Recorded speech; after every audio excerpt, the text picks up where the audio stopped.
Yes, sir. Dr. Friedman, is there an economic system now or historically that has allowed free enterprise alone to determine which direction the economy goes? And secondly, I have a three-part question. Okay, fine. Secondly, in economics you have resources, and how to best use these resources is a value judgment, but it seems to me you can have either free enterprise decide or government decide or some combination. And don't you think combination would be the best alternative? And thirdly, if I can remember it, isn't there some benefit to having the government steal our money, which is what they do effectively? They'll hold a gun to our head and say, pay us 40% of your income or go to jail. They take this money and they give it mostly to government employees. Well, the government employees spend it. The marginal propensity to consume is pretty high. So the people who were robbed have to do something creative to get the money back. And isn't this creative activity the real wealth? Well, I take it that they would have to be still more creative if 98% were being spent by the government.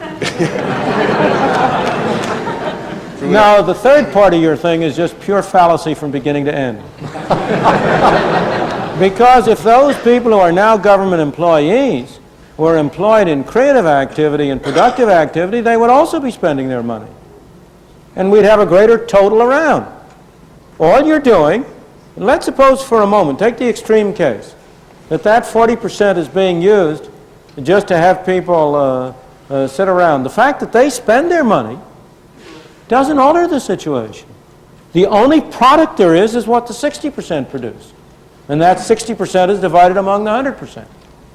If those 40% are also producing goods, then there are more goods to go around among everybody. You are just involved in a fallacy of looking at dollars, which is important sometimes, instead of looking at the real product, the goods and services that people produce and people consume. Spending isn't good. What's good is producing. What we want to have is more goods and services. And as I say, the obvious indication that that's clear is that if your logic were right, it would apply it for 50%, 60%, 70, 90, 98, 100%. And obviously you would see that that would be a bunch of nonsense at that stage. It is desirable to have some money spent by government for those things, those services that we believe we can get more usefully and more effectively through government.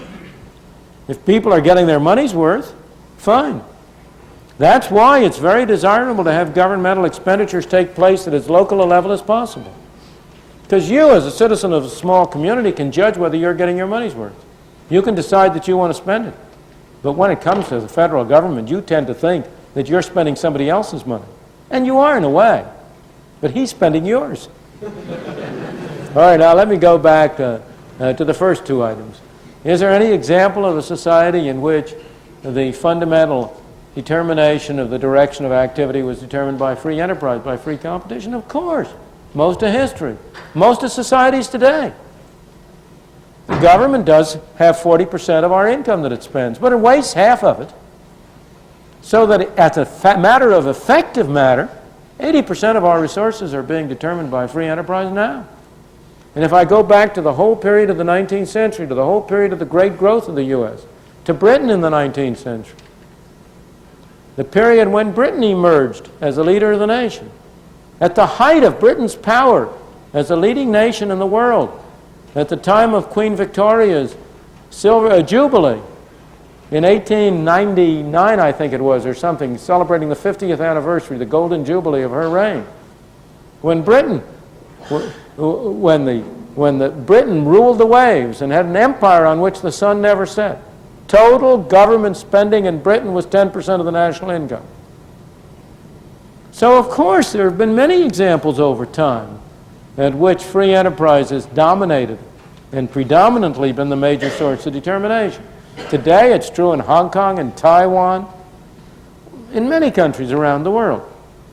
All right, now your second question is, does not the allocation of resources involve value judgments, and isn't it better to have that values judgment shared by government and the people? Who is government? What's government?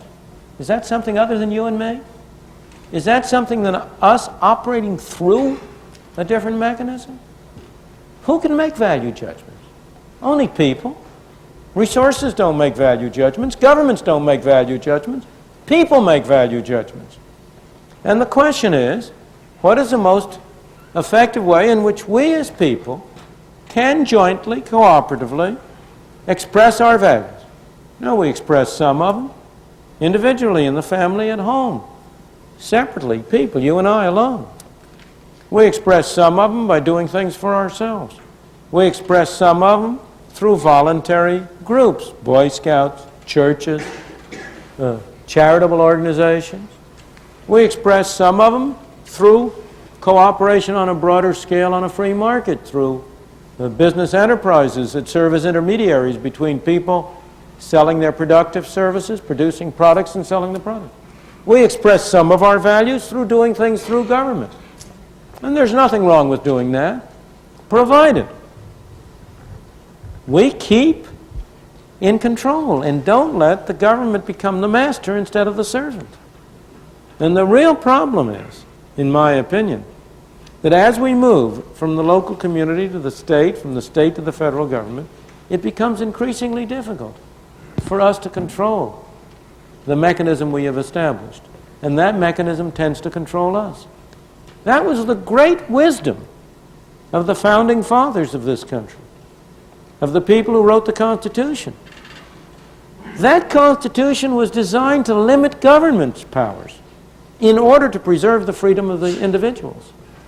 And what has happened in the past 50 years is that the fundamental character of the Constitution has really been changed. We have broadened enormously the conception of what is a governmental power and what is not, and have departed from that limited government until we have created a Frankenstein, an unlimited government that threatens to destroy us.